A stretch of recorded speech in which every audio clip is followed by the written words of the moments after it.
I have been many years training in the way of strategy. The character for way is read Michi in Japanese, or Do in Chinese-based reading. It is equivalent to the Chinese Dao, and means the whole of life of the warrior, his devotion to the sword, and his place in the system. The divine footprints of God pointing the way. Strategy, or heiho, is a word of Chinese derivation meaning military strategy. Hei means soldier, and ho means method or form. It is now during the first 10 days of the 10th month, 1645, and I have climbed the mountain Iwato of Higo to pay homage to heaven and kneel before Buddha. I am a warrior of Harima Province, Shinmen Oshashi no Kami Fujiwara no Genshin, age 60 years. From youth, my heart has been inclined toward the way of strategy, or the sword. My first duel when I was 13, I struck down a strategist or swordsman of the Shinto school, one Arima Kihei. When I was 16, I struck down an able strategist, Tadashima Akiyama. When I was 21, I went up to the capital and met all manner of strategists, never once failing to win in many contests. After that, I went from province to province, dueling with strategists of various schools, and not once failed to win, even though I had as many as 60 encounters. This was between the ages of 13 and 28 or 29. When I reached 30, I looked back on my past. The previous victories were not due to my having mastered strategy. Perhaps it was natural ability, or the order of heaven, or that other school strategies were inferior. After that, I studied morning and evening, searching for the principle, and gained to realize the way of strategy when I was 50. Since then, I've lived without following any particular way. Thus, the virtue of strategy, I practice many arts and abilities, all things with no teacher. To write this book, I did not use the law of Buddha, or the teachings of Confucius, neither old war chronicles, nor books on martial tactics. I take up my brush to explain the true spirit of this Ichi school, as it is mirrored in the way of heaven and Kwannon, Buddhism's goddess of mercy. The time is the night of the 10th day of the 10th month, and the hour of the tiger, 3 to 5 a.m.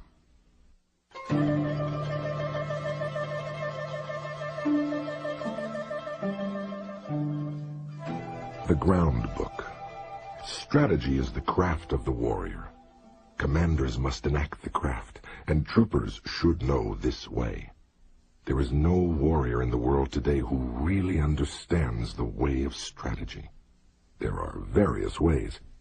There is the way of salvation by the law of Buddha, the way of Confucius governing the way of learning, the way of healing as a doctor, as a poet teaching the way of waka, tea, archery, and many other arts and skills. Each man practices as he feels inclined. It is said the warrior's is the twofold way of pen and sword, and he should have a taste for both ways. Even if a man has no natural ability, he can be a warrior by sticking assiduously to both divisions of the way. Generally speaking, the way of the warrior is resolute acceptance of death. This idea can be summed up as the philosophy expounded in Hagakure, or Hidden Leaves, a book written in the 17th century by Yamamoto Tsunenori and a few other samurai of the province Nabeshima-han, present-day Saga. Although not only warriors, but priests, women, peasants, and lowlier folk have been known to die readily in the cause of duty or out of shame, this is a different thing. The warrior is different in that studying the way of strategy is based on overcoming men. By victory gained in crossing swords with individuals or in joining battle with large numbers, we can attain power and fame for ourselves or our Lord. This is the virtue of strategy. Even an unadaptable man who is completely useless is a most trusted retainer if he does nothing more than think earnestly of his Lord's welfare. To think only of the practical benefit of wisdom and technology is vulgar. So when you embark upon something, before you start, fix your intention on the 4 oaths and put selfishness behind you, then you cannot fail. The 4 oaths: never be late with respect to the way of the warrior. Be useful to the Lord. Be respectful to your parents. Get beyond love and grief. Exist for the good of man. The way of strategy. In China and Japan, practitioners of the way have been known as masters of strategy. Warriors must learn this way. Recently, there have been people getting on in the world as strategists, but they are usually just sword fencers. The attendants of the Kashima Kantoril's shrine of the province Hitachi received instruction from the gods, and made schools based on this teaching, traveling from country to country instructing men. This is the most recent meaning of strategy. In olden times, strategy was listed among the 10 abilities and 7 arts as a beneficial practice. It was certainly an art, but as a beneficial practice, it was not limited to sword fencing. The true value of sword fencing cannot be seen within the confines of sword fencing technique. If we look at the world, we see arts for sale. Men use equipment to sell their own selves, as if with the nut and the flower, the nut has become less than the flower.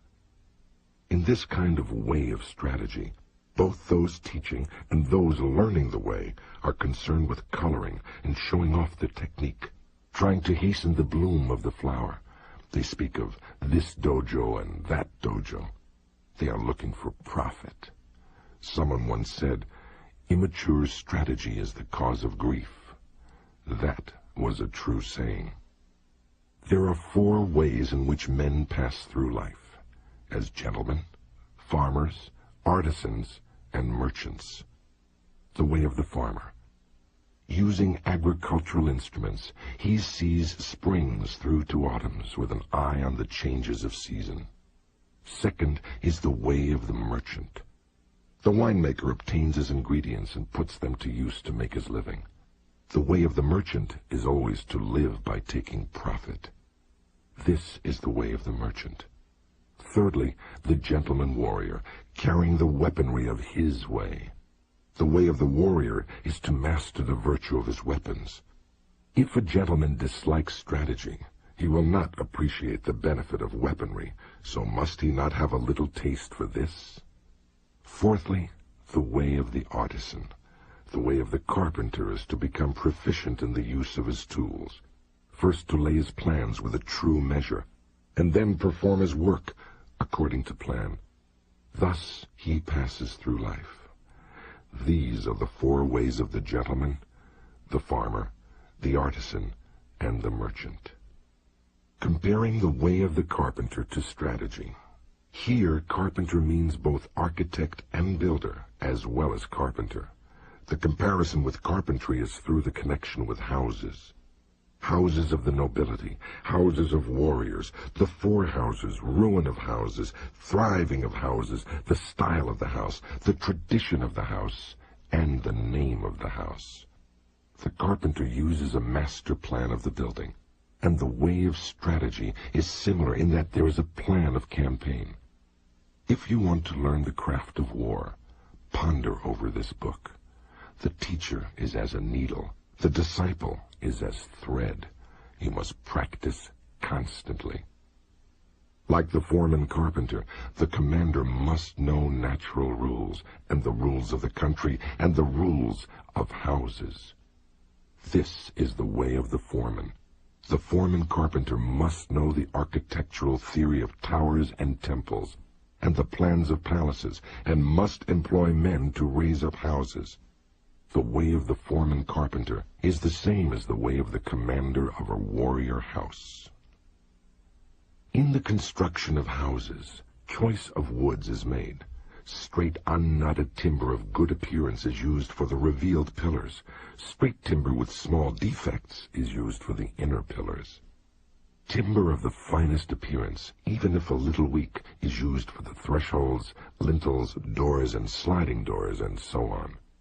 Good, strong timber, though it be gnarled and knotted, can always be used discreetly in construction.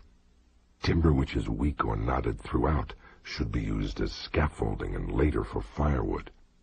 The foreman carpenter allots his men work according to their ability.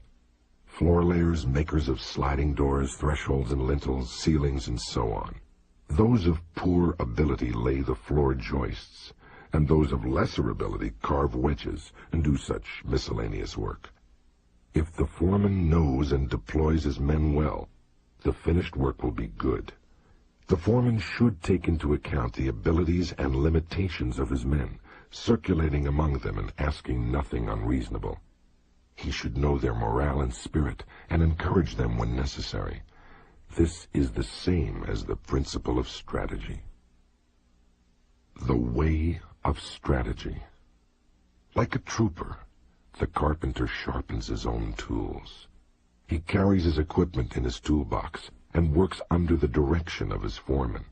He makes columns and girders with an axe, shapes floorboards and shelves with a plane, cuts fine openwork and carvings accurately, giving as excellent a finish as his skill will allow. This is the craft of the carpenters. When the carpenter becomes skilled and understands measures, he can become a foreman. The carpenter's attainment is having tools which will cut well to make small shrines, writing shelves, tables, paper lanterns, chopping boards, and pot lids. These are the specialties of the carpenter. Things are similar for the trooper. You want to think deeply about this.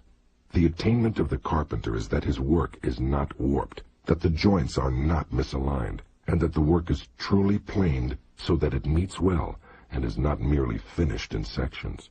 This is essential. If you want to learn this way, deeply consider the things written in this book one at a time. You must do sufficient research. The outline of the 5 books of this book of strategy. 5 books, or Go-Rin no Sho, means a book of 5 rings. The Godai, the 5 greats of Buddhism, are the 5 elements which make up the cosmos: ground, water, fire, wind, and void. The Go-Rin, the 5 rings of Buddhism, are the 5 parts of the human body: head, left and right elbows, and left and right knees. The way is shown as 5 books concerning different aspects. These are ground, water, fire, wind or tradition, and void. The body of the way of strategy from the viewpoint of my Ichi school is explained in the ground book. It is difficult to realize the true way just through sword fencing. Know the smallest things and the biggest things, the shallowest things and the deepest things, as if it were a straight road mapped out on the ground. The first book is called the ground book. Second is the water book. With water as the basis, the spirit becomes like water. Water adopts the shape of its receptacle. It is sometimes a trickle and sometimes a wild sea. Water has a clear blue color. By the clarity, things of Ichi school are shown in this book. If you master the principles of sword fencing, when you freely beat one man, you beat any man in the world. The spirit of defeating a man is the same for 10 million men. The strategist makes small things into big things, like building a great Buddha from a 1-foot model. I cannot write in detail how this is done. The principle of strategy is having one thing to know 10,000 things. Things of Ichi school are written in this, the water book. Third is the fire book. This book is about fighting. The spirit of fire is fierce, whether the fire be small or big, and so it is with battles. The way of battles is the same for man-to-man fights and for 10,000-a-side battles. You must appreciate that spirit can become big or small. What is big is easy to perceive. What is small is difficult to perceive. In short, it is difficult for large numbers of men to change position so their movements can be easily predicted. An individual can easily change his mind, so his movements are difficult to predict. You must appreciate this. The essence of this book is that you must train day and night in order to make quick decisions. In strategy, it is necessary to treat training as a part of normal life, with your spirit unchanging. Thus, combat in battle is described in the Fire Book. Fourthly, the Wind Book. This book is not concerned with my Ichi school, but with other schools of strategy. By wind, I mean old traditions, present-day traditions, and family traditions of strategy. Thus, I clearly explain the strategies of the world. This is tradition. It is difficult to know yourself if you do not know others. To all ways, there are sidetracks. If you study a way daily, and your spirit diverges, you may think you are obeying a good way. But objectively, it is not the true way. If you are following the true way and diverge a little, this will later become a large divergence. You must realize this. Other strategies have come to be thought of as mere sword fencing, and it is not unreasonable that this should be so. The benefit of my strategy, although it includes sword fencing, lies in a separate principle. I have explained what is commonly meant by strategy in other schools in the Tradition or Wind Book. Fifthly, the Book of the Void. By void, I mean that which has no beginning and no end. Attaining this principle means not attaining the principle. The way of strategy is the way of nature. When you appreciate the power of nature, knowing the rhythm of any situation, you will be able to hit the enemy naturally and strike naturally. All this is the way of the void. I intend to show you how to follow the true way, according to nature, in the Book of the Void. The Name Ichi Ryo Nito. One school, two swords. Warriors, both commanders and troopers, carry two swords at their belt. In olden times, these were called the long sword and the sword. Nowadays they are known as the sword and the companion sword. Let it suffice to say that in our land, whatever the reason, a warrior carries two swords at his belt. It is the way of the warrior. Nito Ichi Ryu shows the advantage of using both swords.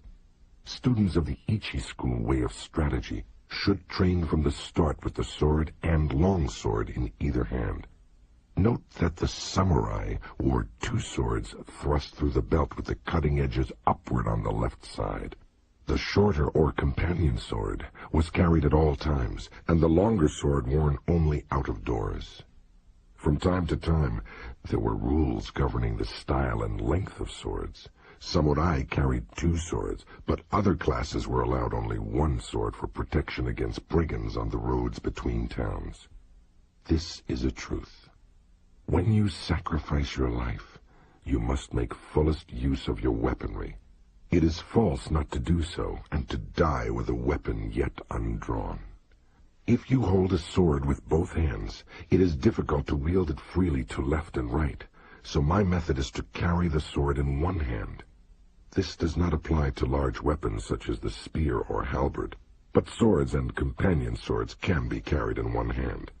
To hold the long sword in both hands is not the true way, for if you carry a bow or spear or other arms in your left hand, you have only one hand free for the long sword.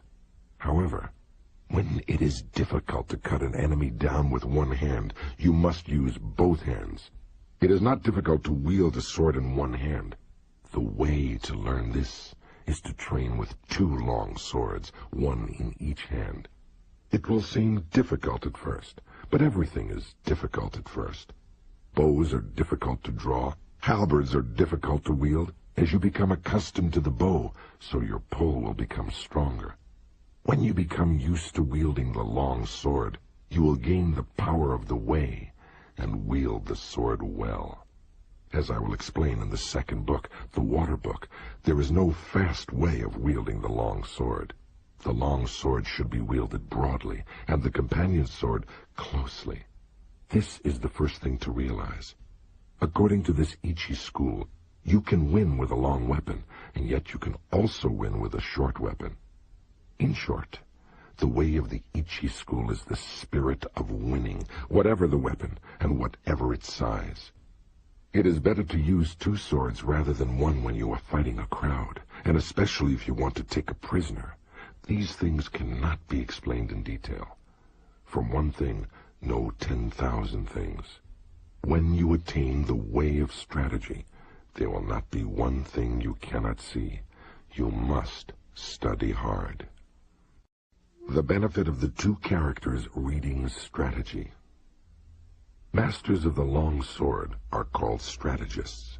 We do not call masters of the way of the long sword long swordsmen, nor do we speak of companion swordsmen, because bows, guns, spears, and halberds are all warriors' equipment. They are certainly part of strategy.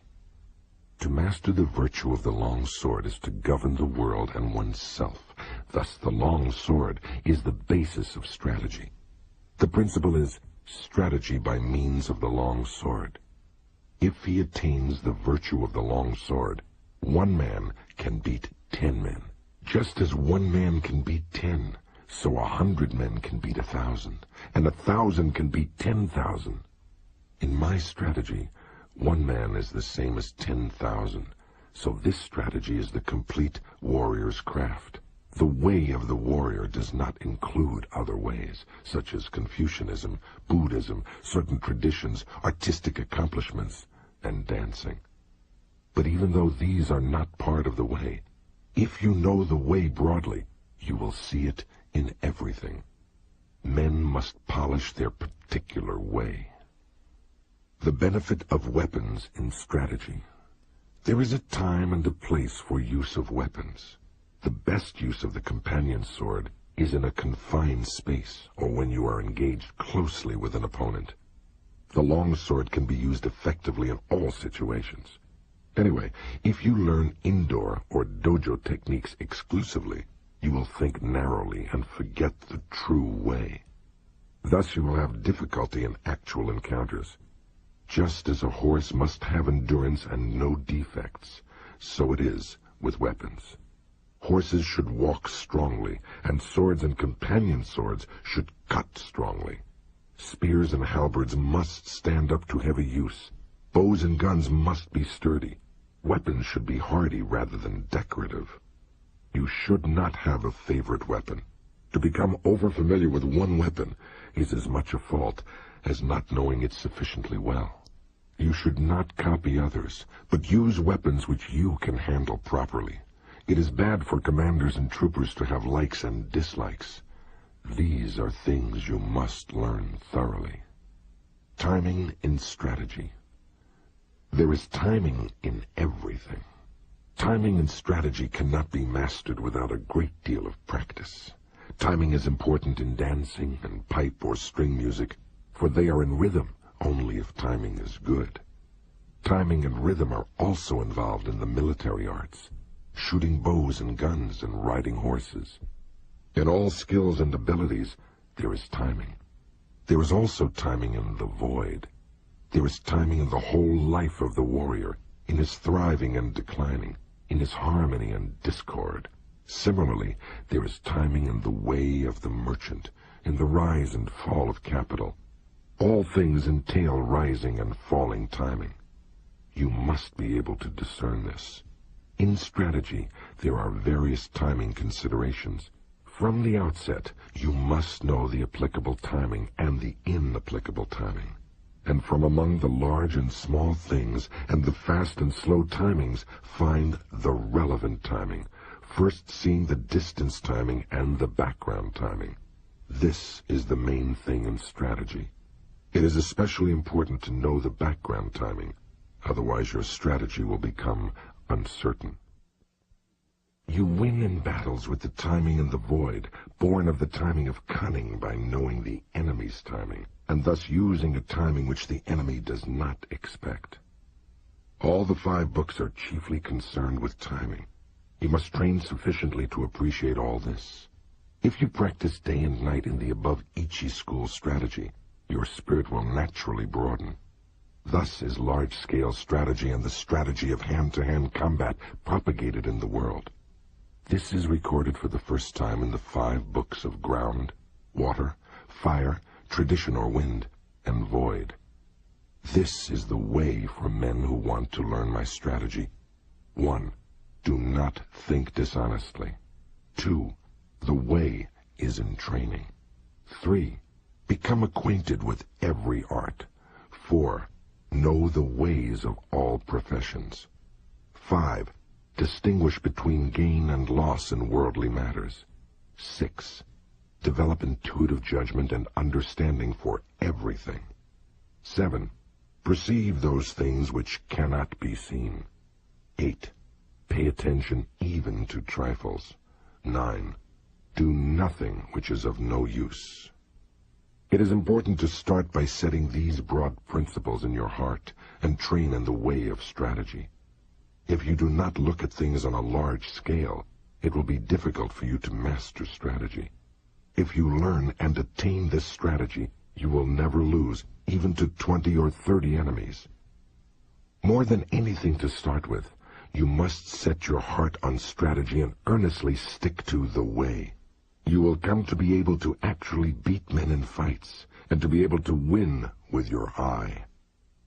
Also by training, you will be able to freely control your own body, conquer men with your body, and with sufficient training you will be able to beat 10 men with your spirit. When you have reached this point, will it not mean that you are invincible? Moreover, in large-scale strategy, the superior man will manage many subordinates dexterously, bear himself correctly, govern the country, and foster the people, thus preserving the ruler's discipline. If there is a way involving the spirit of not being defeated, to help oneself and to gain honor, it is the way of strategy. The second year of Shoho, 1645, the 5th month, the 12th day. Signed, Shinmin Musashi. To Teruo Maganojo, the pupil, sometimes called Teruo Nobuyuki, to whom Musashi addressed Gorin Nosho.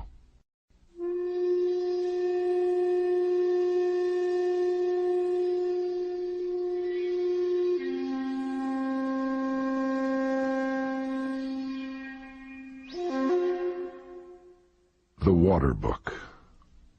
The spirit of the Niten Ichi school of strategy is based on water, and this water book explains methods of victory as the long sword form of the Ichi school. Language does not extend to explaining the way in detail, but it can be grasped intuitively. Study this book. Read a word, then ponder on it. If you interpret the meaning loosely, you will mistake the way. The principles of strategy are written down here in terms of single combat, but you must think broadly so that you attain an understanding for 10,000 aside battles. Strategy is different from other things in that if you mistake the way, even a little, you will become bewildered and fall into bad ways. If you merely read this book, you will not reach the way of strategy. Absorb the things written in this book. Do not just read, memorize, or imitate, but so that you realize the principle from within your own heart. Study hard to absorb these things into your body. Spiritual bearing and strategy. In strategy, your spiritual bearing must not be any different from normal. Both in fighting and in everyday life, you should be determined, though calm. Meet the situation without tenseness, yet not recklessly, your spirit settled, yet unbiased.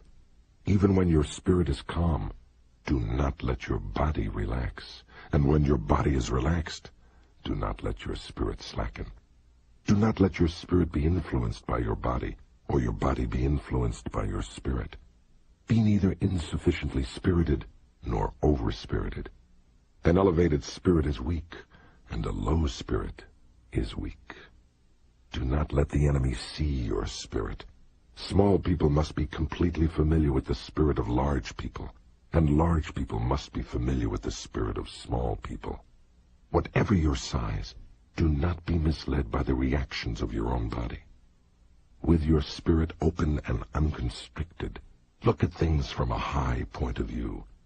You must cultivate your wisdom and spirit, polish your wisdom, learn public justice, distinguish between good and evil, study the ways of different arts one by one. When you cannot be deceived by men, you will have realized the wisdom of strategy. The wisdom of strategy is different from other things.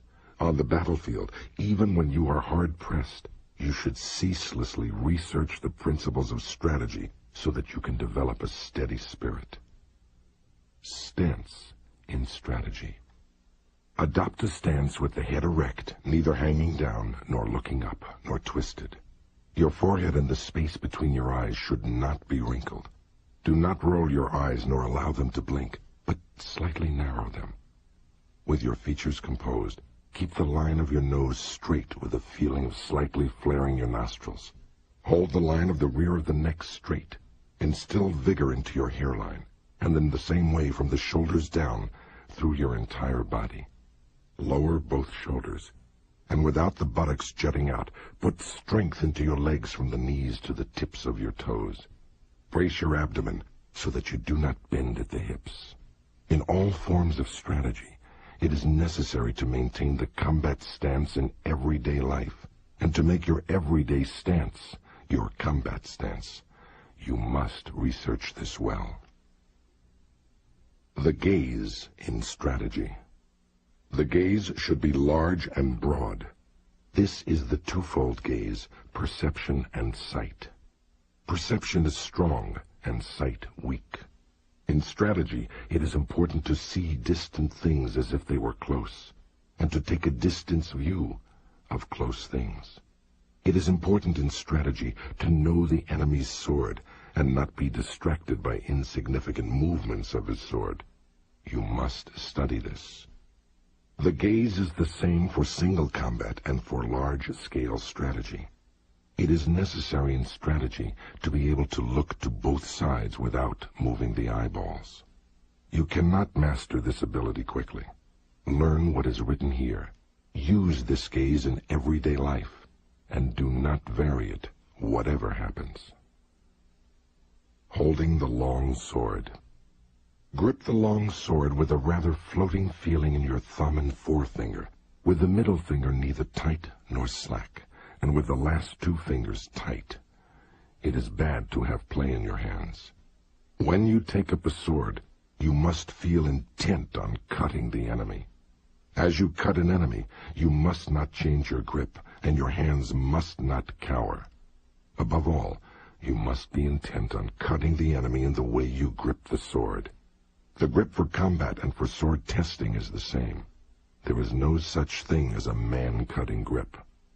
Generally, I dislike fixedness in both long swords and hands. Fixedness means a dead hand. Pliability is a living hand. You must bear this in mind. Footwork. With the tips of your toes somewhat floating, tread firmly with your heels. Whether you move fast or slow, with large or small steps, your feet must always move as in normal walking. So-called yin-yang foot is important in the way. Yin-yang foot means not moving only one foot. It means moving your feet left-right and right-left when cutting, withdrawing, or warding off a cut. You should not move one foot preferentially. The 5 attitudes. The 5 attitudes are upper, middle, lower, right side, and left side. These are the 5. Although attitude has these 5 divisions, the one purpose of all of them is to cut the enemy. There are none but these 5 attitudes. Whatever attitude you are in, do not be conscious of making the attitude. Think only of cutting. Your attitude should be large or small according to the situation. Upper, lower, and middle attitudes are decisive. Left side and right side attitudes are fluid. Left and right attitudes should be used if there is an obstruction overhead or to one side. The decision to use left or right depends on the place. The essence of the way is this. To understand attitude, you must thoroughly understand the middle attitude. The middle attitude is the heart of attitudes.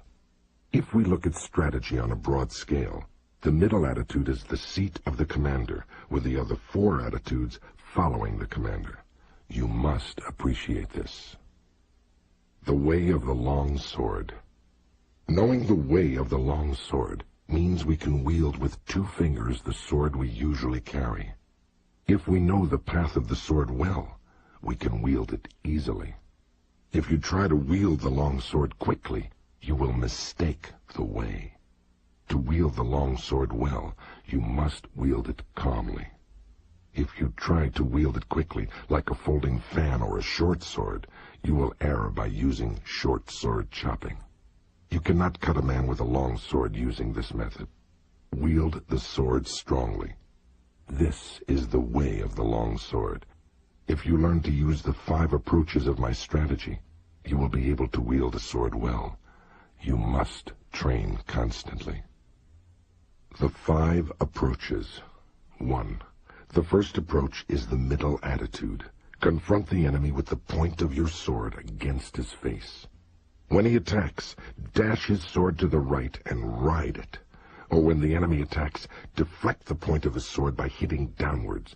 Keep your long sword where it is, and as the enemy renews the attack, cut his arms from below. This is the first method. The 5 approaches are this kind of thing. You must train repeatedly using a long sword in order to learn them. When you master my way of the long sword, you will be able to control any attack the enemy makes. I assure you, there are no attitudes other than the 5 attitudes of the long sword of Nito. 2. In the second approach with the long sword, from the upper attitude, cut the enemy just as he attacks. If the enemy evades the cut, keep your sword where it is, and scooping up from below, cut him as he renews the attack. It is possible to repeat the cut from here. In this method, there are various changes in timing and spirit. You will be able to learn this by training in the Ichi school. You will always win with the 5 long sword methods. You must train repetitively. 3. In the third approach, adopt the lower attitude. Anticipating scooping up, when the enemy attacks, hit his hands from below. As you do so, he may try to hit your sword down. If this is the case, cut his upper arm or arms horizontally with a feeling of crossing. This means that from the lower attitudes, you hit the enemy at the instant that he attacks. You will encounter this method often, both as a beginner and in later strategy. You must train holding a long sword. 4. In this fourth approach, adopt the left side attitude. As the enemy attacks, hit his hands from below. If, as you hit his hands, he attempts to dash down your sword with the feeling of hitting his hands, parry the path of his long sword and cut across from above your shoulder. This is the way of the long sword. Through this method, you win by parrying the line of the enemy's attack. You must research this. 5. In the fifth approach, the sword is in the right side attitude. In accordance with the enemy's attack, cross your long sword from below at the side to the upper attitude, then cut straight from above. This method is essential for knowing the way of the long sword well. If you can use this method, you can freely wield a heavy long sword. I cannot describe in detail how to use these 5 approaches. You must become well acquainted with my in harmony with the long sword way. Learn large-scale timing, understand the enemy's long sword, and become used to the 5 approaches from the outset. You will always win by using these 5 methods, with various timing considerations discerning the enemy's spirit. You must consider all of this. The attitude, no attitude teaching. Attitude, no attitude means that there is no need for what are known as long sword attitudes. Even so, attitudes exist as the 5 ways of holding the long sword. However you hold the sword, it must be in such a way that it is easy to cut the enemy well in accordance with the situation, the place, and your relation to the enemy. From the upper attitude, as your spirit lessens, you can adopt the middle attitude. And from the middle attitude, you can raise the sword a little in your technique and adopt the upper attitude. From the lower attitude, you can raise the sword a little and adopt the middle attitudes as the occasion demands. According to the situation, If you turn your sword from either the left or right side attitude towards the center, the middle or lower attitude results. The principle of this is called existing attitude, non-existing attitude. The primary thing when you take a sword in your hands is your intention to cut the enemy, whatever the means. Whenever you parry, hit, strike, spring, or touch the enemy's cutting sword, you must cut the enemy in the same movement. It is essential to attain this. If you think only of hitting, springing, striking, or touching the enemy, you will not be able to actually cut him. More than anything, you must be thinking of carrying your movement through to cutting him. You must thoroughly research this. Attitude and strategy on a larger scale is called battle array. Such attitudes are all for winning battles. Fixed formation is bad. Study this well. To hit the enemy in one timing. In one timing means when you have closed with the enemy, to hit him as quickly and directly as possible without moving your body or settling your spirit while you see that he is still undecided. The timing of hitting before the enemy decides to withdraw, break, or hit is this in one timing. You must train to achieve this timing, to be able to hit in the timing of an instant. The abdomen timing of 2. When you attack and the enemy quickly retreats, as you see him tense, you must feint a cut. Then, as he relaxes, follow up and hit him. This is the abdomen timing of 2. No design, no conception. In this method, when the enemy attacks and you also decide to attack, hit with your body and hit with your spirit and hit from the void with your hands, accelerating strongly. This is the no design, no conception cut. Munen Muso means the ability to act calmly and naturally even in the face of danger. It is the highest accord with existence, when a man's word and his actions are spontaneously the same. This is the most important method of hitting. It is often used. You must train hard to understand it. The flowing water cut. The flowing water cut is used when you are struggling blade to blade with the enemy. When he breaks and quickly withdraws, trying to spring with his long sword, expand your body and spirit and cut him as slowly as possible with your long sword, following your body like stagnant water. You can cut with certainty if you learn this. You must discern the enemy's grade. Continuous cut. When you attack and the enemy also attacks, and your swords spring together in one action, cut his head, hands, and legs. When you cut several places with one sweep of the long sword, it is the continuous cut. You must practice this cut. It is often used. With detailed practice, you should be able to understand it. The fire and stones cut. The fire and stones cut means that when the enemy's long sword and your long sword clash together, you cut as strongly as possible without raising the sword even a little. This means cutting quickly with the hands, body, and legs, all three cutting strongly. If you train well enough, you will be able to strike strongly. The red leaves cut means knocking down the enemy's long sword. The spirit should be getting control of his sword.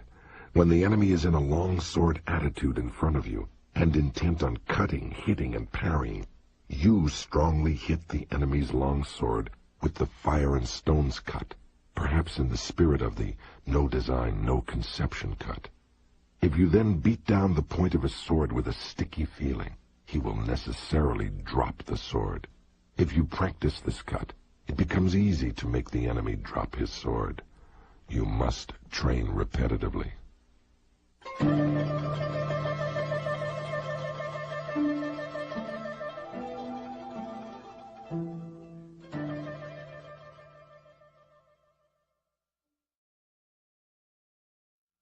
The body in place of the long sword. Also, the long sword in place of the body. Usually, we move the body and the sword at the same time to cut the enemy. However, according to the enemy's cutting method, you can dash against him with your body first, and afterwards cut with the sword. If his body is immovable, you can cut first with the long sword, but generally you hit first with the body, and then cut with the long sword. You must research this well, and practice hitting. Cut and slash. To cut and to slash are two different things. Cutting, whatever form of cutting it is decisive, with a resolute spirit. Slashing is nothing more than touching the enemy. Even if you slash strongly, and even if the enemy dies instantly, it is slashing. When you cut, your spirit is resolved. You must appreciate this. If you first slash the enemy's hands or legs, you must then cut strongly. Slashing is in spirit the same as touching. When you realize this, they become indistinguishable. Learn this well. Chinese monkey's body. The Chinese monkey's body is the spirit of not stretching out your arms. The spirit is to get in quickly, without in the least extending your arms before the enemy cuts. If you are intent upon not stretching out your arms, you are effectively far away. The spirit is to go in with your whole body. When you come to within arm's reach, it becomes easy to move your body in. You must research this well. Glue and lacquer emulsion body. The spirit of glue and lacquer emulsion body is to stick to the enemy and not separate from him. When you approach the enemy, stick firmly with your head, body, and legs. People tend to advance their head and legs quickly, but their body lags behind. You should stick firmly so that there is not the slightest gap between the enemy's body and your body. You must consider this carefully. To strive for height. By to strive for height is meant when you close with the enemy, to strive with him for superior height without cringing. Stretch your legs, stretch your hips, and stretch your neck face to face with him. When you think you have won, and you are the higher, thrust in strongly. You must learn this. To apply stickiness. When the enemy attacks and you also attack with the long sword, you should go in with a sticky feeling and fix your long sword against the enemy's as you receive his cut. The spirit of stickiness is not hitting very strongly, but hitting so that the long swords do not separate easily. It is best to approach as calmly as possible when hitting the enemy's long sword with stickiness. The difference between stickiness and entanglement is that stickiness is firm and entanglement is weak. You must appreciate this. The body strike. The body strike means to approach the enemy through.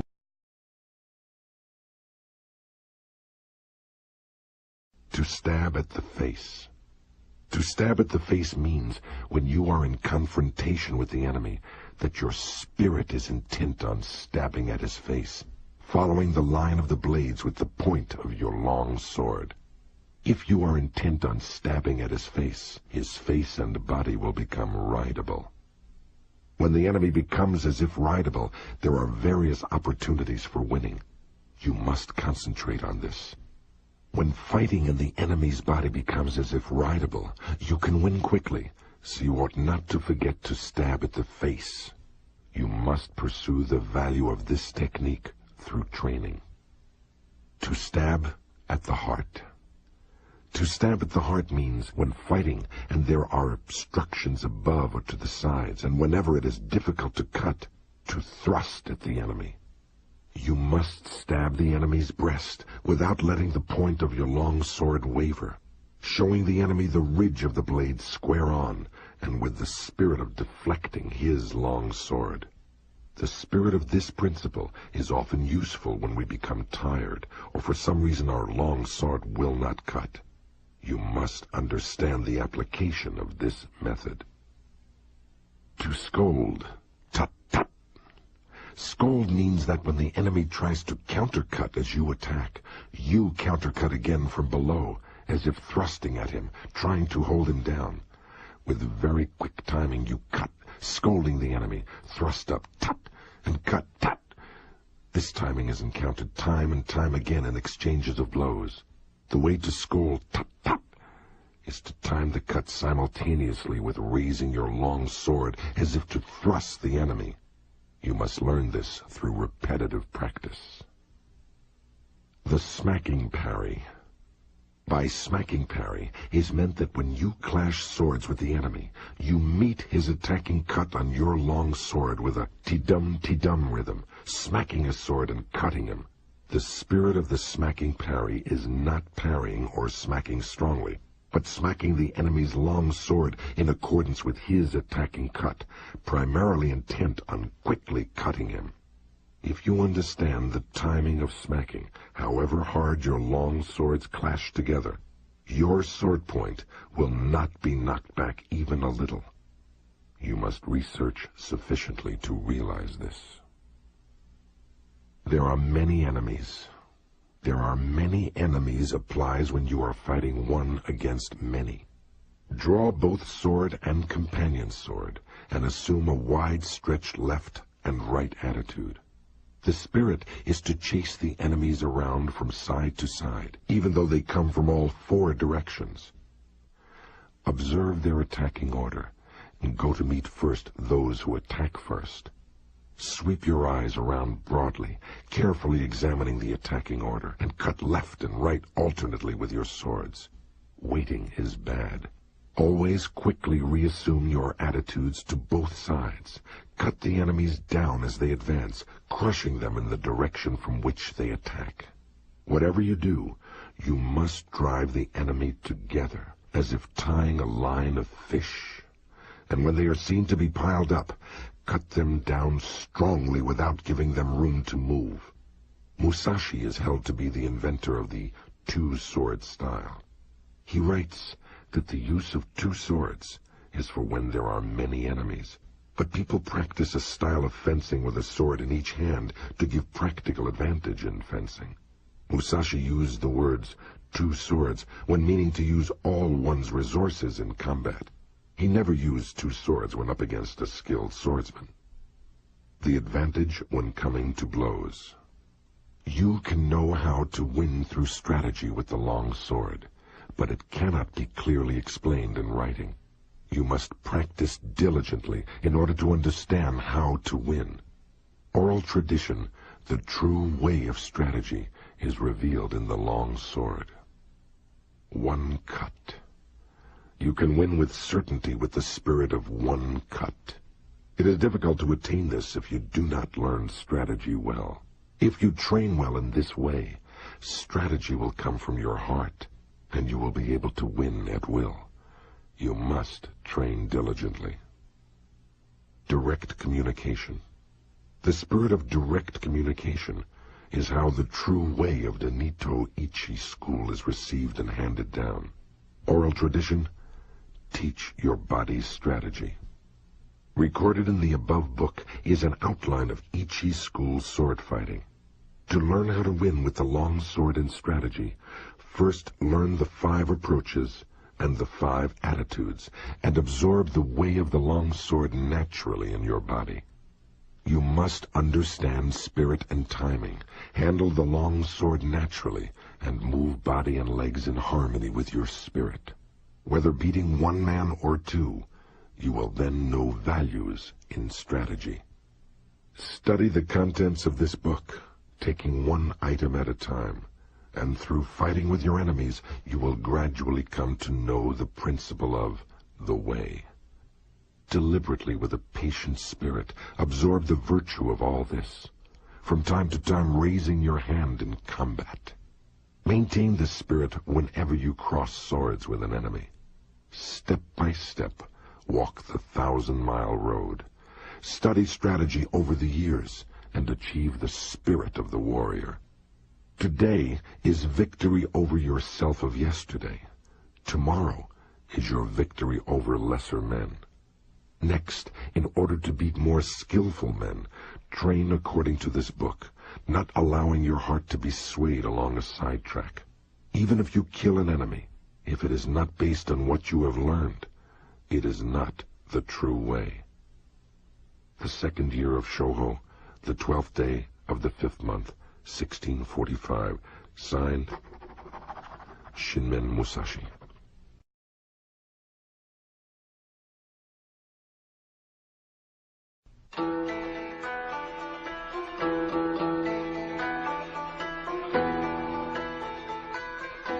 The Fire Book. In this, the Fire Book of the Nito Ichi School of Strategy, I describe fighting as fire. In the first place, people think narrowly about the benefit of strategy. By using only their fingertips, they only know the benefit of 3 of the 5 inches of the wrist. They let a contest be decided, as with the folding fan, merely by the span of their forearms. They specialize in the small matter of dexterity, learning such trifles as hand and leg movements with the bamboo practice sword. In my strategy, the training for killing enemies is by way of many contests. Fighting for survival, discovering the meaning of life and death, learning the way of the sword, judging the strength of attacks, and understanding the way of the edge and ridge of the sword. You cannot profit from small techniques, particularly when full armor is worn. My way of strategy is the sure method to win when fighting for your life 1 man against 5 or 10. There is nothing wrong with the principle 1 man can beat 10, so 1,000 men can beat 10,000. You must research this. Of course, you cannot assemble 1,000 or 10,000 men for everyday training. But you can become a master of strategy by training alone with a sword, so that you can understand the enemy's stratagems, his strength and resources, and come to appreciate how to apply strategy to beat 10,000 enemies. Any man who wants to master the essence of my strategy must research diligently, training morning and evening. Thus can he polish his skill, become free from self, and realize extraordinary ability. He will come to possess miraculous power. This is the practical result of strategy. Depending on the place. Examine your environment. Stand in the sun, that is, take up an attitude with the sun behind you. If the situation does not allow this, you must try to keep the sun on your right side. In buildings, you must stand with the entrance behind you or to your right. Make sure that your rear is unobstructed and that there is free space on your left, your right side being occupied with your sword attitude. At night, if the enemy can be seen, keep the fire behind you and the entrance to your right, and otherwise take up your attitude as above. You must look down on the enemy and take up your attitude on slightly higher places.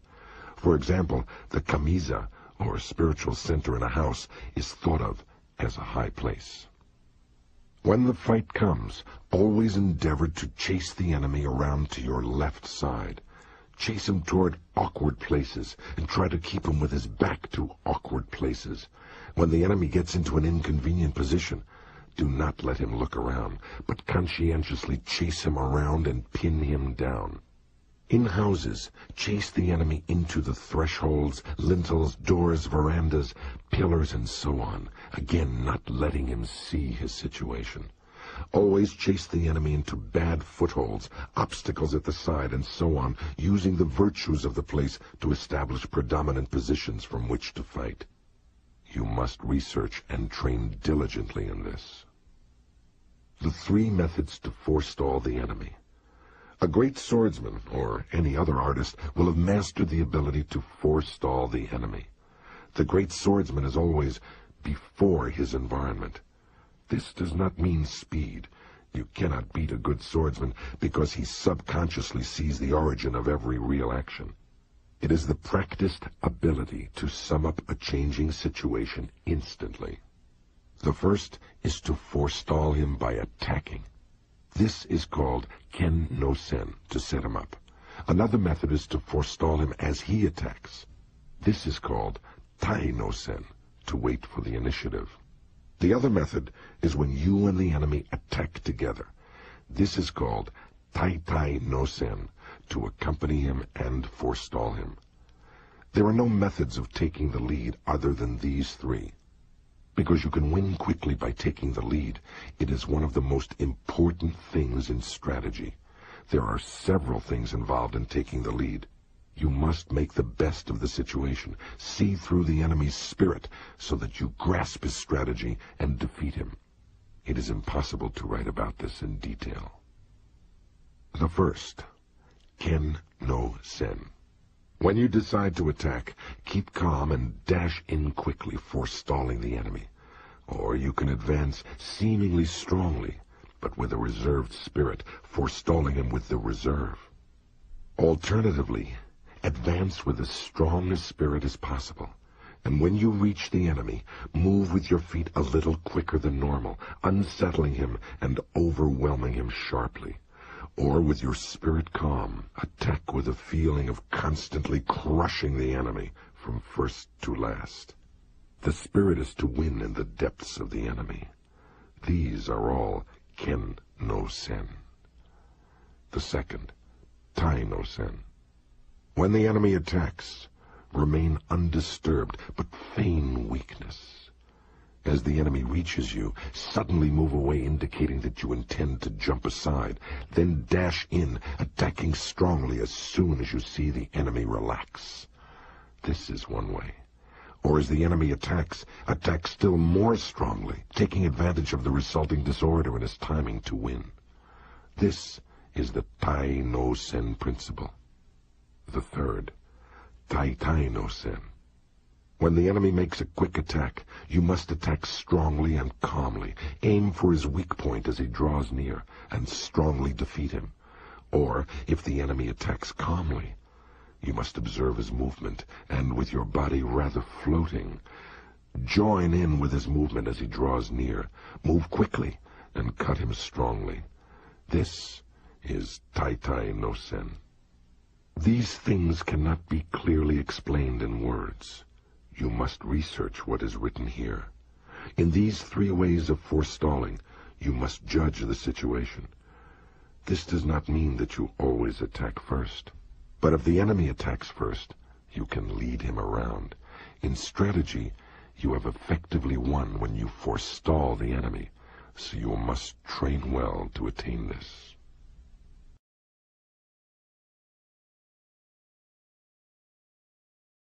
To hold down a pillow.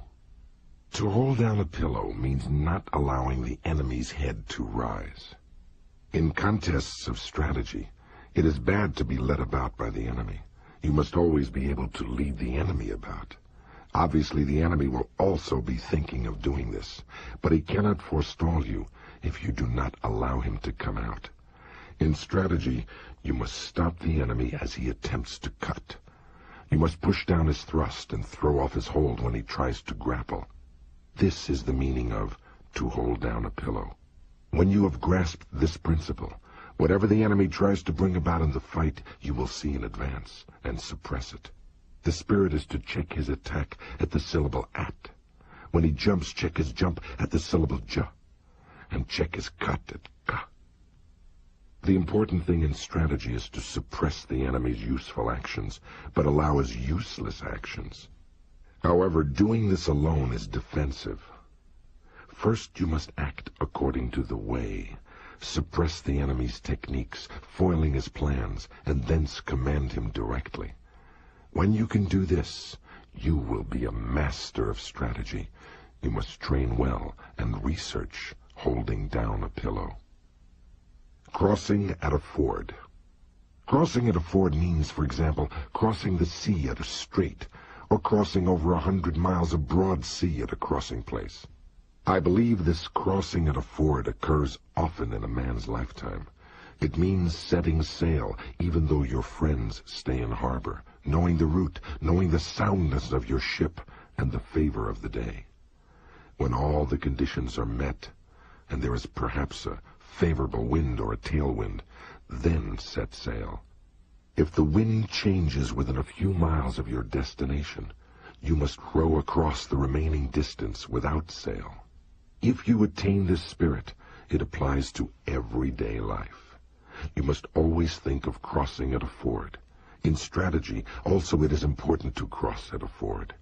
Discern the enemy's capability, and knowing your own strong points, cross the ford at the advantageous place, as a good captain crosses a sea route. If you succeed in crossing at the best place, you may take your ease. To cross at a ford means to attack the enemy's weak point and to put yourself in an advantageous position. This is how to win in large-scale strategy. The spirit of crossing at a ford is necessary in both large and small-scale strategy. You must research this well. To know the times. To know the times means to know the enemy's disposition in battle. Is it flourishing or waning? By observing the spirit of the enemy's men and getting the best position, you can work out the enemy's disposition and move your men accordingly. You can win through this principle of strategy, fighting from a position of advantage. When in a duel, you must forestall the enemy and attack when you have first recognized his school of strategy, perceived his quality and his strong and weak points. Attack in an unsuspected manner, knowing his meter and modulation and the appropriate timing. Knowing the times means, if your ability is high, seeing right into things. If you are thoroughly conversant with strategy, you will recognize the enemy's intentions and thus have many opportunities to win. You must sufficiently study this. To tread down the sword. To tread down the sword is a principle often used in strategy. First, in large-scale strategy, when the enemy first discharges bows and guns and then attacks, it is difficult for us to attack if we are busy loading powder into our guns or notching our arrows. The spirit is to attack quickly while the enemy is still shooting with bows or guns. The spirit is to win by treading down as we receive the enemy's attack. In single combat, we cannot get a decisive victory by cutting with a tidum feeling in the wake of the enemy's attacking long sword. We must defeat him at the start of his attack, in the spirit of treading him down with the feet, so that he cannot rise again to the attack. Treading does not simply mean treading with the feet. Tread with the body, tread with the spirit, and of course, tread and cut with the long sword. You must achieve the spirit of not allowing the enemy to attack a second time. This is the spirit of forestalling in every sense. Once at the enemy, you should not aspire just to strike him, but to cling after the attack. You must study this deeply. To know collapse. In large-scale strategy, when the enemy starts to collapse, you must pursue him without letting the chance go. If you fail to take advantage of your enemy's collapse, they may recover. You must understand how to utterly cut down the enemy. To become the enemy. To become the enemy means to think yourself into the enemy's position.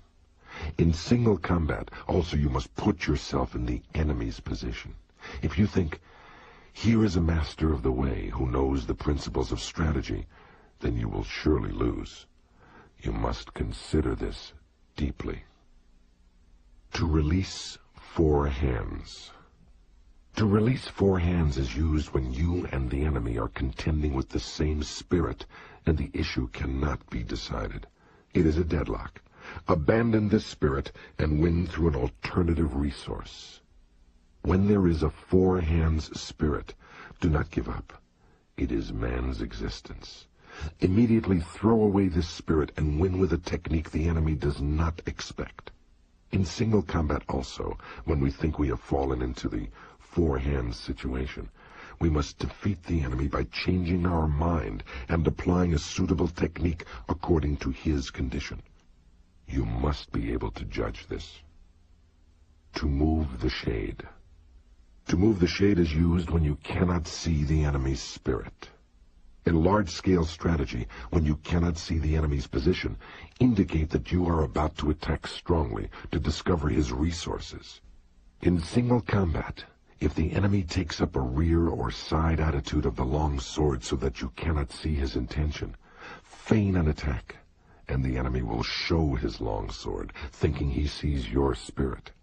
Benefiting from what you are shown, you can win with certainty. If you are negligent, you will miss the timing. research this well. To hold down a shadow. Holding down a shadow is used when you can see the enemy's attacking spirit. When the enemy embarks on an attack, make a show of strongly suppressing his technique, and he will change his mind. Then, altering your spirit, defeat him by forestalling him with a void spirit.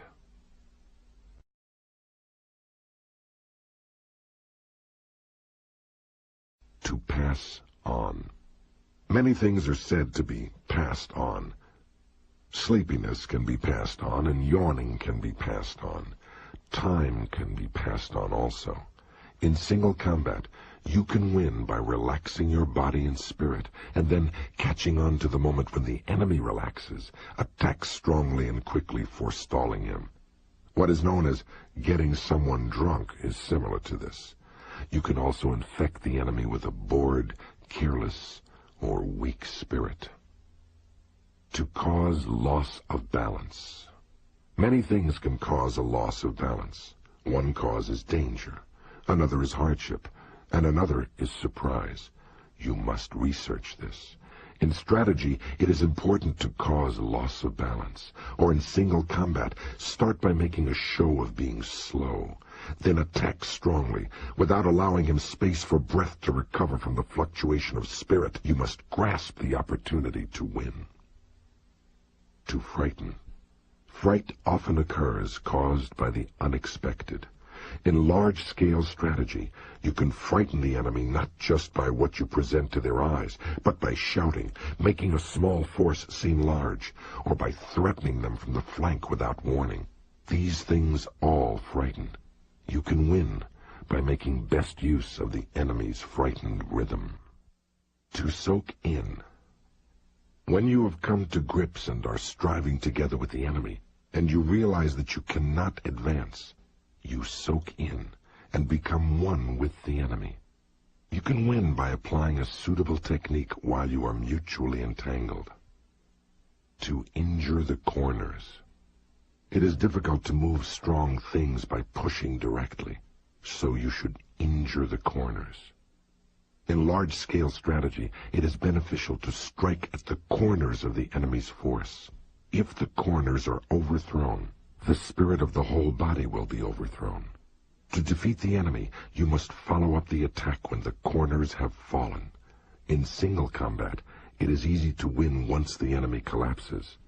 This happens when you injure the corners of his body, and thus weaken him. To throw into confusion. This means making the enemy lose resolve. Victory is certain when the enemy is caught up in a rhythm which confuses his spirit. We can confuse the enemy by attacking with varied techniques when the chance arises. Feint a thrust or cut, or make the enemy think that you are going to close with him. And when he is confused, you can easily win. We can make him think, here, there, like that, like this, slow, fast. This is the essence of fighting, and you must research it deeply. To mingle. In battles, when the armies are in confrontation, attack the enemy's strong points, and when you see that they are beaten back, quickly separate and attack yet another strong point on the periphery of his force. The spirit of this is like a winding mountain path. This is an important fighting method for one man against many. What is meant by mingling is the spirit of advancing and becoming engaged with the enemy, and not withdrawing even one step.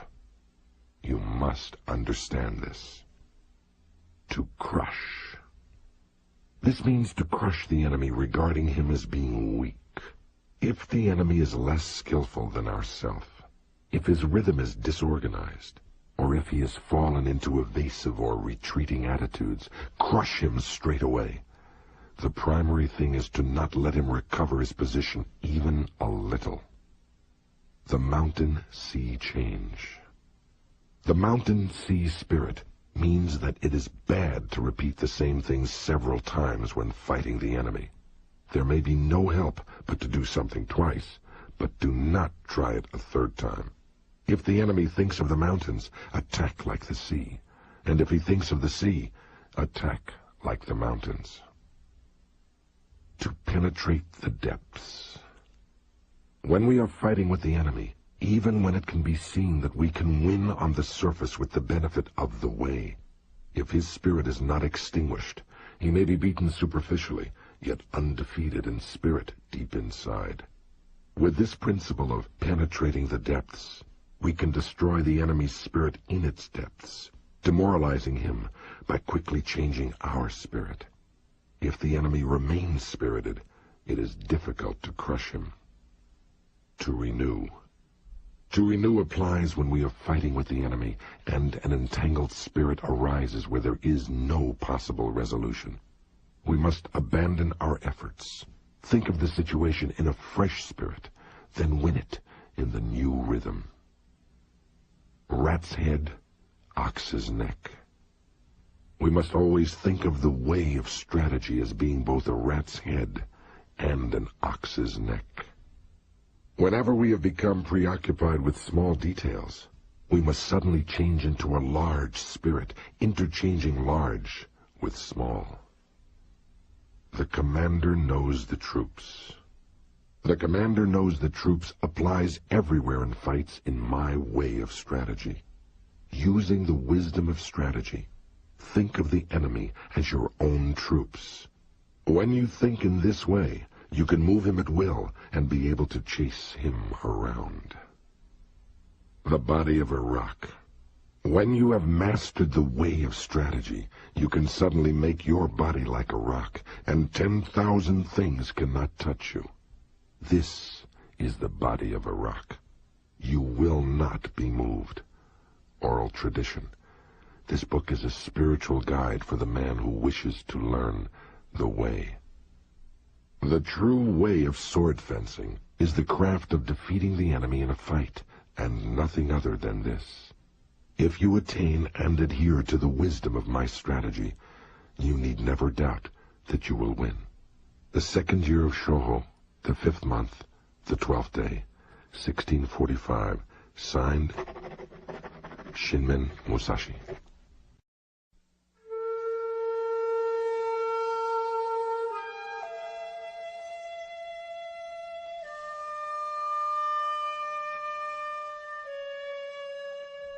The Wind Book.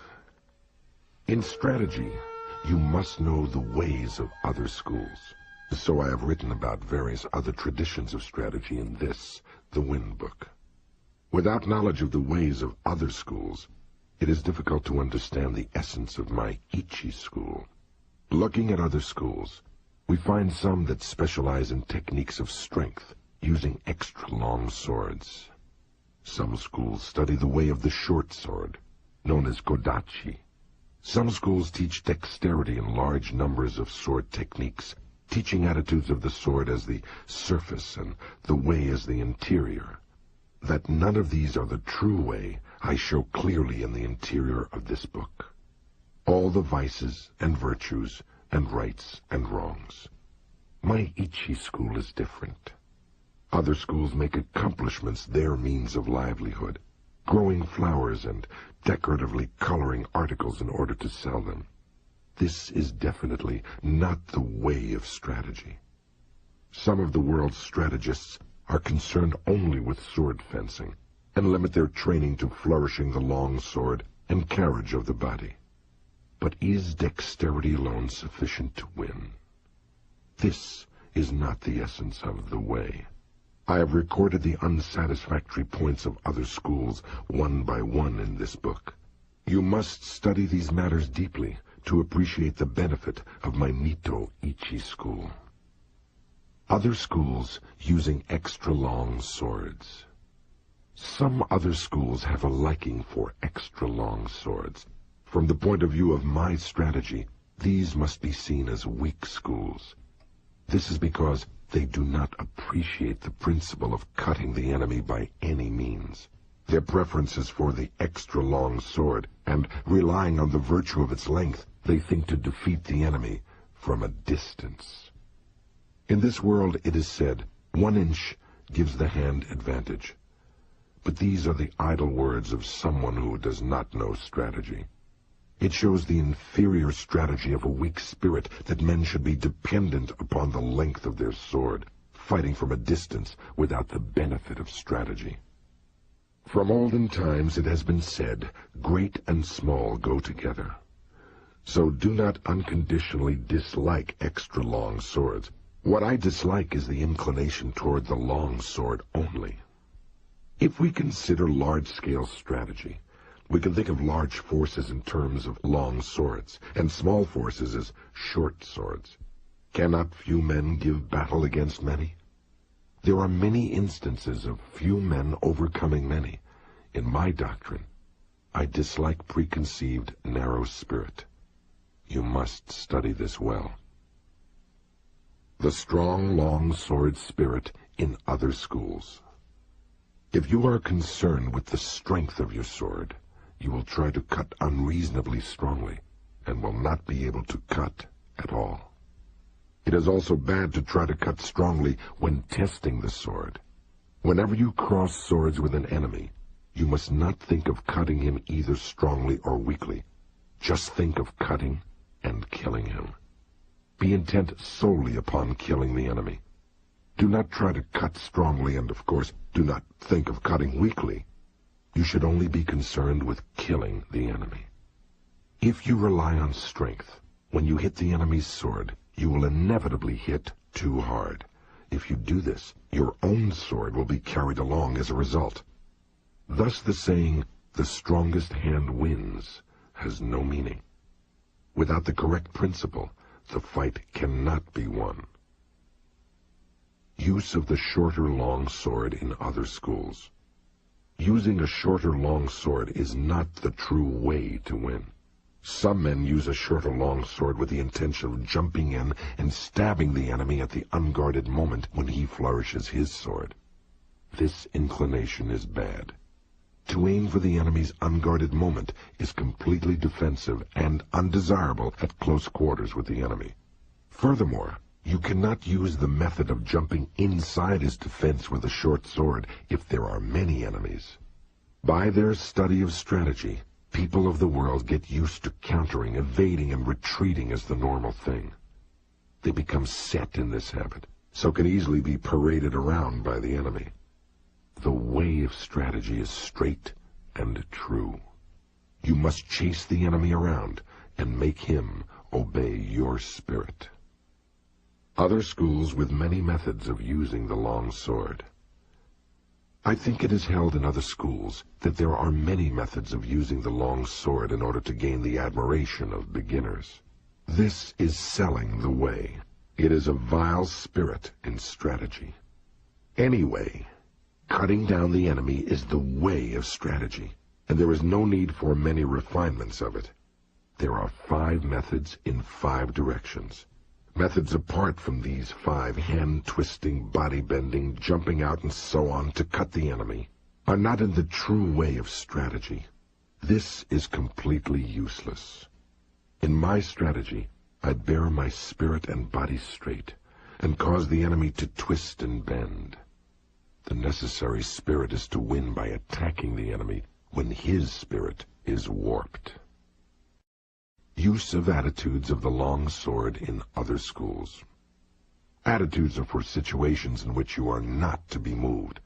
In the way of dueling, however, you must always be intent upon taking the lead and attacking. Attitude is the spirit of awaiting an attack. You must appreciate this. In duels of strategy, you must move the opponent's attitude. Attack where his spirit is lax, throw him into confusion, irritate and terrify him. Take advantage of the enemy's rhythm when he is unsettled, and you can win. I dislike the defensive spirit known as attitude. Fixing the eyes in other schools.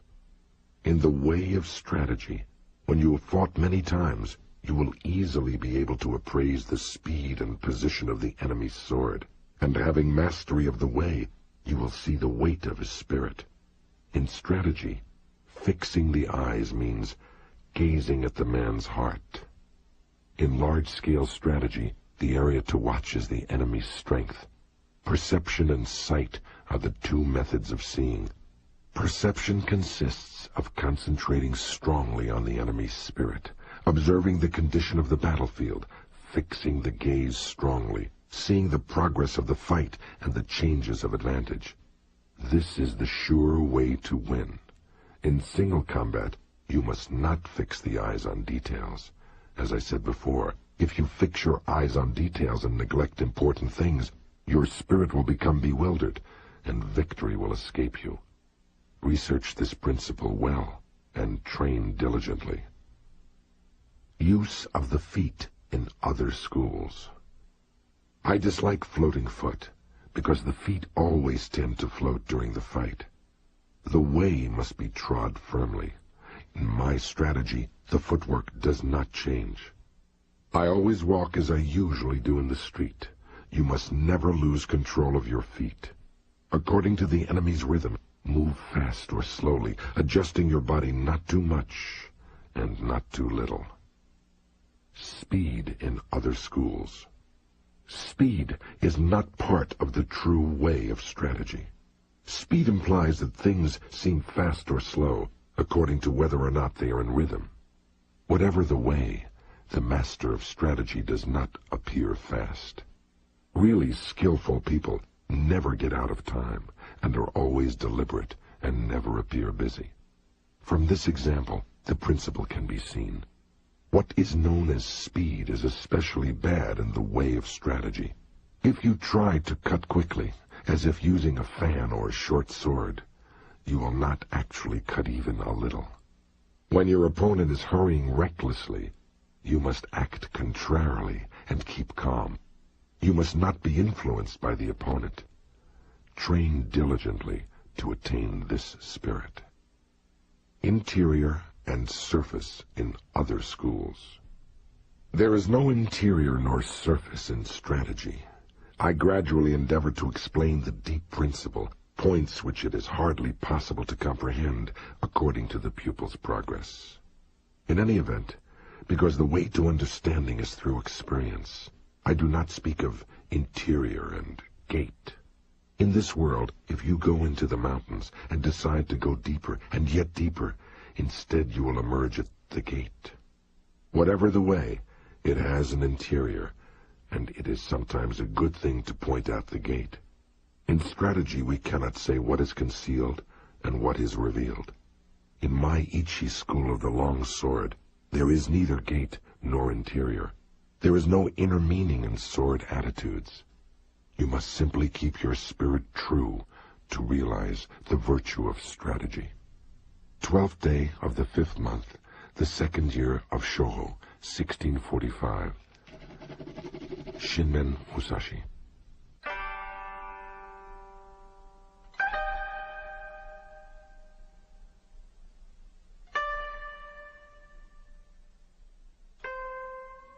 The Book of the Void. The Nito Ichi way of strategy is recorded in this, the Book of the Void. What is called the spirit of the void is where there is nothing. It is not included in man's knowledge. Of course, the void is nothingness. By knowing things that exist, you can know that which does not exist. That is the void. People in this world look at things mistakenly and think that what they do not understand must be the void. This is not the true void. It is bewilderment. In the way of strategy also, those who study as warriors think that whatever they cannot understand in their craft is the void. This is not the true void. To attain the way of strategy as a warrior, you must study fuller other martial arts and not deviate even a little from the way of the warrior. With your spirit settled, accumulate practice day by day and hour by hour. Polish the twofold spirit, heart and mind, and sharpen the twofold gaze, perception and sight. When your spirit is not in the least clouded, when the clouds of bewilderment clear away, there is the true void. Until you realize the true way, whether in Buddhism or in common sense, you may think that things are correct and in order. However, if we look at things objectively, from the viewpoint of laws of the world, we see various doctrines departing from the true way. Know well this spirit, and with forthrightness as the foundation, and the true spirit as the way. Enact strategy broadly, correctly, and openly. Then you will come to think of things in a wide sense, and, taking the void as the way, you will see the way as void. In the void is virtue, and no evil. Wisdom has existence. Principle has existence. The way has existence. Spirit is nothingness. 12th day of the 5th month, 2nd year of Shoho, 1645. Shinmen Musashi.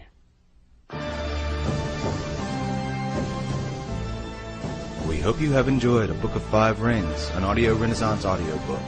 This program was produced by Monty Gast. Text copyright 1974 by Victor Harris, published by arrangement with the Overlook Press. Production copyright 1990 by Audio Renaissance, the division of Holtzbrink Publishers, LLC, all rights reserved.